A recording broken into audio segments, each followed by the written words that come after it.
And welcome back to Hannity's America. In this week's Beyond Belief, we are uncovering myths and legends and revealing the inner workings of one of the world's most secretive and exclusive societies. The Freemasons. It's the world's largest and oldest secret society. Over centuries, the Freemasonry has developed into a worldwide phenomenon. Questions of who they really are, what they really do, and where they come from have filled the minds of many. The tales of how and where the Freemasons started are widespread. Some say they began while King Solomon's temple was being built in Jerusalem in the 10th century BC. There is also some evidence to suggest it began in Scotland as early as the 16th century, while others say it was founded in England in the early 18th century. To this day, there are over 1 million members, from the likes of Jesse Jackson and Bob Dole, from John Wayne to Winston Churchill. Brad Meltzer, author of the Book of Fate, reveals more about these members. From Voltaire to George Washington to Winston Churchill, the Freemasons have spent centuries collecting the most powerful members of society. In the United States, they grew that power to new heights. They had everyone from Benjamin Franklin to Benedict Arnold, John Wayne to Mark Twain, Bob Dole to Jesse Jackson, even Harry Houdini. 8 signers of the Declaration of Independence were Freemasons. 9 signers of the U.S. Constitution. They had 5 Chief Justices of the Supreme Court. From here on out, you may sit back and wonder, how can you recognize a Freemason? They can be recognized most commonly by the society symbol. It can be seen everywhere from rings to car license plates. The symbol is made up of a steel square and compass. The square is a tool that carpenters and other tradesmen use. As you can see here, it has 2 equal flat-edged metal or wooden arms that are joined at a perfect right angle. It enables tradesmen to create perfect 90-degree angles. But in Masonry, this signifies their ability to test the rightness of their actions. It stands for their golden rule to deal with someone fairly and honestly. The second part is the compass.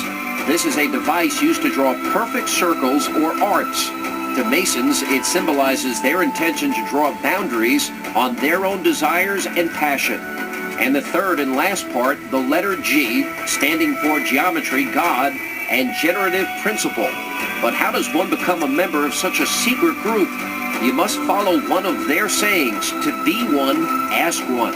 It used to be that fathers and grandfathers would invite their sons and their grandsons to join the Freemasons, and now it's very different. I'm going to give you a phrase, and now that I've told you this phrase, I want you to look for it on cars. You'll see it on bumper stickers everywhere.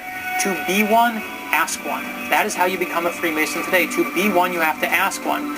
So that is also how the Freemasons have shrunk over time. It used to be that people would wait around for their fathers and grandfathers to ask them. Nowadays, what you'll see is we had a whole generation of people who were waiting and waiting for their fathers and grandfathers to ask them to come in, and they didn't realize that the rules had changed. To be one, you had to ask one. Across this country and across the world, men of all backgrounds and jobs are members. Your neighbor, brother, father, or son could all be a part of it.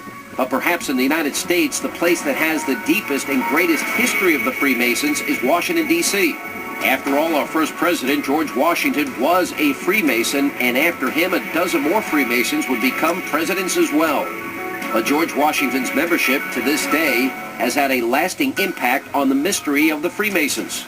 And this, perhaps, is the source for the greatest myth of all. When the city of Washington, D.C. was first built, the Freemasons actually put their brand into the city streets. They started with the pentagram, one of the most famous religious symbols in history. It dates back to the Mayans, to the Egyptians, and to the Chinese.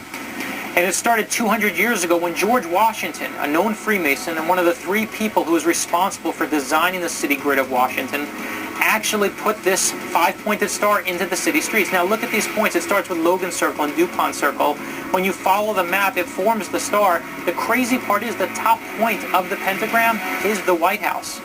If you go a little bit to the east, you'll see the square and compass, the most famous symbol in Freemasonry, is actually also built into the city grid. And the top point of this symbol is the U.S. Capitol building. 200 years ago, the Freemasons marked the city of Washington, D.C. To this day, nobody knows why. The only way you can see the pentagram, the only way you see the square and compass built into the city grid is if you're looking from an aerial view.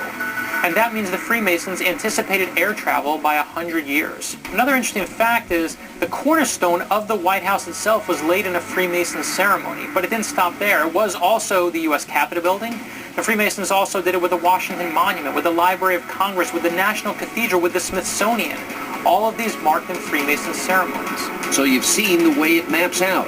And considering that George Washington was one of only 3 men to grid out Washington, D.C., it almost seems possible, doesn't it? Or is it just all beyond belief?